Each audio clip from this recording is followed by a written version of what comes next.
Greater Noida में बसे एक छोटे से गांव सुनपुरा में सन 2016 से संचालित है संस्थानम अभय दानम, एक ऐसी संस्था जिसमें मूक प्राणी एवं असहाय पशु पक्षियों के पालन पोषण से लेकर चिकित्सा तक की उत्तम व्यवस्था की जाती है। संस्था में उपस्थित चिकित्सक एवं अन्य सदस्य दिल्ली एनसीआर एवं अनेक क्षेत्रों से 24 घंटे असहाय पशु पक्षियों का रेस्क्यू कर जीवन दान देने का नेक कार्य कर रहे हैं। संस्था में ज्ञान दानम गुरुकुल भी चलाया जा रहा है, जहां छोटे बच्चों को लौकिक शिक्षा के साथ जैन धर्म एवं जीवन उपयोगी संस्कार भी दिए जा रहे हैं। शिक्षा ही नहीं बल्कि बच्चों के रहने एवं खाने की भी निःशुल्क व्यवस्था की जाती है। इनके साथ ही संस्थान में औषधानम आयुर्वेदिक एवं प्राकृतिक चिकित्सा केंद्र में चिकित्सकों के परामर्श से लोगों का उपचार निःशुल्क किया जाता है। संस्था में हथकरघा एवं हस्तशिल्प प्रशिक्षण केंद्र भी संचालित है, जिसमें युवाओं को विभिन्न कलाओं का निःशुल्क प्रशिक्षण प्रदान किया जा रहा है। सन 2017 में इस परिसर में श्री दिगंबर जैन मंदिर की स्थापना भी की गई, जहां अरिहंतगिरी तमिलनाडु से लाई गई मूलनायक भगवान शांतिनाथ की मनोहारी प्रतिमा लगभग 500 वर्ष प्राचीन है। प्रतिमा इतनी निराली है कि हर कोई इन पर मोहित हो जाता है। मंदिर जी में प्रतिदिन प्रभु का अभिषेक, शांति धारा एवं पूजन होता है। वर्तमान में पशुजन्य दुग्ध पदार्थ क्रूरता मुक्त न होने के कारण यहाँ अभिषेक हेतु वनस्पति जन्य विकल्पों जैसे कि नारियल जल, पुष्प एवं फलों के रसों का प्रयोग किया जाता है। क्षेत्र पर हस्तलिखित पांडुलिपि संग्रहालय, जैन वीगन ऑर्गेनिक भोजनालय, गुरुकुल निर्माण का कार्य निरंतर चल रहा है। यदि आप भी ऐसे मनमोहक स्थान संस्थानम अभयदानम के किसी भी कार्य एवं क्षेत्र में सहयोग देना चाहते हैं तो संपर्क करें 9868356946 9329322040। आचार्य श्री उमा स्वामी विरचित तत्वार्थ सूत्र पाठशाला। मंगल आशीर्वाद परम पूज्य आचार्य श्री 108 श्रुत सागर जी महाराज, परम पूज्य आचार्य श्री 108 प्रमुख सागर जी महाराज। प्रेरणा स्रोत परम पूज्य मुनि श्री 108 प्रणम्य सागर जी महाराज एवं परम पूज्य पाठशाला प्रणेता मुनि श्री 108 हनुमान सागर जी महाराज। नमन करता स्वर्गीय श्री योगेंद्र कुमार जैन एवं स्वर्गीय श्रीमती आशा जैन, मोदीनगर, उत्तर प्रदेश। प्रायोजक ज्ञान दानम गुरुकुल। जीव कौन है? जो उस नाव में बैठा है। या तो आप बैठे हैं, या हम बैठे हैं, या कोई भी जीव बैठा है, कोई मनुष्य बैठा है, या कोई भी जीव जिसमें आत्मा है। कल हमने क्या देखा था? जीव का मतलब आत्मा, जिसमें चेतना हो, जो सुख दुख का अनुभव करे, है ना। जाना किसको था नदी के पार? जीव को जाना था, मनुष्य को जाना था, आप या हमको जाना था, जिसको डर लगा कि पानी भरने लग गया। तो इस उदाहरण में जीव कौन है? आप या हम। पुद्गल, पुद्गल माने अजीव, जिसमें चेतना नहीं हो, सुख दुख का अनुभव ना करे। मकान, कपड़ा सभी वस्तुएं। अब इस उदाहरण में पुद्गल क्या है? पुद्गल नाव भी है और पुद्गल पानी भी है। जो पानी भर गया उस नाव के अंदर, जो आपको परेशान कर रहा है कि भाई पानी भर गया, थोड़ी देर में और भर जाएगा, तो नाव भी डूबेगी और नाव के साथ मैं बैठा हुआ हूं, मैं भी डूब जाऊंगा। तो इस उदाहरण में पुद्गल हम किसको लेंगे? पानी को लेंगे, जो जल उसमें भर गया है। उसके बाद आश्रव। आश्रव का क्या है? जो छेद हुआ और छेद से जो पानी अंदर आने लग गया, वो क्या है? आश्रव। आश्रव का अर्थ होता है आना। अभी हम सब लिखेंगे यहां पर। आश्रव का मतलब आना। पहले समझ लेते हैं, फिर उसके बाद लिखना शुरू करेंगे। आश्रव माने आना, यानी उदाहरण में नाव में पानी का आना। आश्रव माने आना। कोई चीज नजदीक आती है, आप नाव में बैठे हैं, आपके नजदीक क्या आया? अभी तो दूर था पानी, नदी में, समुद्र में, जहां पर भी आप थे। और अब आश्रव का मतलब उस छेद के माध्यम से पानी का अंदर आना। अगला शब्द क्या है? बंध। अब बंध जाना यानी कि नाव में पानी का भर जाना, यानी कि वो बंध गया। अब वहां पर पानी क्या हुआ? आके भर गया, तभी तो आपको पता चला भरने लग गया। तो बंध माने बंध जाना, यानी कि भर जाना, नाव में पानी भर जाना। अगला शब्द क्या है? संवर। उसके बाद आप तुरंत एक्शन में आ गए कि अरे ये पानी तो फटाफट भर रहा है, कैसे रोकें? संवर माने रोकना। अब जितना पानी आ गया बस उतना ही ठीक है, बाकी पानी ना आ जाए तो उस छेद को बंद करना। संवर माने रोकना, यानी कि जो आपने टीन लगाया था या जो मिट्टी लगाई, कुछ भी आपने लेप लगाया, जो छेद को आपने बंद कर दिया। तो बंद करना माने संवर, यानी रोक देना।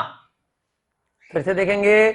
आश्रम माने पानी आना, बंद माने भर जाना, संवर माने छेद को बंद कर देना। उसके बाद निर्जरा। अब आपने क्या किया था? मग्गा उठाया था, बाल्टी उठाई थी, जो भी आपके पास कटोरा बर्तन कुछ भी था, अब जल्दी जल्दी आपने पानी फेंकना शुरू किया वापस से, क्योंकि भारी हो गई थी, चल नहीं पाएगी। तो इसको क्या बोला? निर्जरा। निर्जरा माने खाली करना, निकालना। क्या निर्जरा माने? निर्जरा करना। पानी को उठाया, वापस डाला नदी में, फिर उठाया, फिर डाला, फिर उठाया, फिर डाला। तो ये सब क्या है? निर्जरा, यानी निकालना, खाली करना, पानी को खाली करना। उसके बाद मोक्ष। मोक्ष माने पानी सारा खाली हो गया, चप्पू चलाया और नदी के पार पहुंच गए, तो क्या हो गया? जीव को मोक्ष हो गया। कहां पहुंच गए? काम खत्म। अपने जो गंतव्य स्थान है, जो फाइनल डेस्टिनेशन है, जहां के लिए आप निकले थे, वहां आप पहुंच गए। तो उसको क्या बोला? मोक्ष, यानी कि जहां के लिए आपका दृष्टिकोण था, जहां आप जाना चाहते थे, वहां फाइनली पहुंच जाना। मोक्ष माने फाइनल डेस्टिनेशन पर पहुंच जाना। अब जीव के दृष्टि से समझेंगे। आ गया समझ में? फटाफट से रिवाइज करेंगे। जीव माने आप जो नाव में बैठे हो। पुद्गल माने जो जल है, जो पानी है। आश्रम माने छेद हो गया, छेद से पानी नाव के अंदर आना। बंध माने भर जाना। संवर माने छेद को बंद करना। निर्जरा माने पानी को निकालना। मोक्ष माने पानी सारा खाली हो जाना।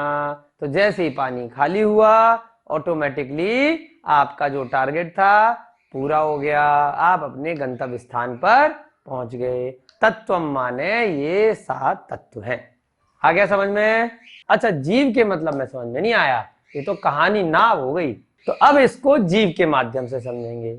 जीव माने आत्मा, जो शरीर के अंदर है, जिसमें चेतना है, जिसमें जानने देखने की शक्ति है, जो अनुभव करती है। आपने कहा कि भाई शरीर तो पुद्गल है, शरीर में तो जान है नहीं, तो जान से हमें कोई मतलब नहीं है। किससे मतलब है? हमें शरीर से मतलब नहीं है, हमें आत्मा से मतलब है। अब आत्मा की दृष्टि से हम समझेंगे। जीव माने जो आपके हमारे शरीर के अंदर है, वो है आत्मा है। अब इस दृष्टि से पुद्गल क्या है? यहां पर पुद्गल है कर्म। कर्म माने जो भी आपके क्रियाकलाप हैं, मन, वचन और काय से जो भी आपके कर्म हैं, उन्हें क्या बोलते हैं? मन वचन काय के योग से जो भी होता है तो कर्म होते हैं। मन में आपने कोई बात सोची तो आपका कर्म बन गया। वचन से आपने कोई बात बोली तो कर्म बन गया। काय से यानी शरीर से आपने कुछ भी काम किया तो क्या हो गया? कर्म बन गया। तो ये सब कर्म होते हैं। कर्मों का ही हमें फल मिलता है। पिछले भवों में या इसी भव में आप जो भी काम करेंगे उसका आपको निकट भविष्य में या भविष्य के आपको भवों में फल मिलेगा। आप पढ़ाई करेंगे तो आप पेपर देंगे, पास होंगे। आप पढ़ाई नहीं करेंगे तो नहीं होंगे। तो आपने कर्म किया पढ़ने का तो आपने पेपर दिया, आप पास हुए। ऐसे ही आपने कोई पेड़ के लिए बीज लगाया तो पेड़ बना, आपने बीज नहीं लगाया तो नहीं बना। आपने भोजन बनाया तो आपने उसको खाया, आपने नहीं बनाया तो नहीं खाया। तो जैसा कर्म करेंगे वैसा ही उसका फल होगा। तो यहाँ पुद्गल क्या है? कर्म, यानी कि जो कर्म है जिसमें स्वयं में चेतना नहीं है लेकिन वो फल देता है। ऐसे ही जो जल था नाव में, स्वयं में चेतना नहीं थी लेकिन उसने आपको फल दिया, आपको परेशान किया कि नाव में पानी भर गया। तो जो आत्मा है उसमें पुद्गल क्या होता है? कर्म होते हैं।